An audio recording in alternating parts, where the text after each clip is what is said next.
మహారాజు పుట్టాడని బెత్లెహేముల సందడి.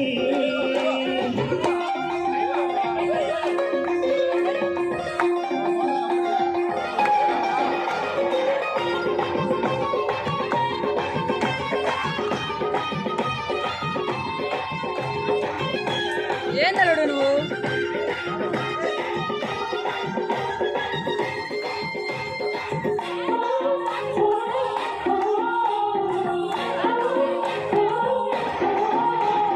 పూతల పాటలతో సందడి, సమాధాన వార్తతో సందడి. ఇదిగో నా తల్లి ప్రభు, పాపుల రక్షణార్థం ఈ లోకానికి మానవుడిగా నేను వచ్చినానని చెప్పిన నా తండ్రి. ఇదిగో నా తల్లి ప్రభు, రాత్రి వేళ సమయంలో నా తల్లి ప్రభు వచ్చి నాది బాలయేసుగా ఈ కుటుంబానికి మీరు వచ్చి ఉన్నారు. ఈ కుటుంబాన్ని దీవించండి, ఆశీర్వదించండి. ఈ కుటుంబం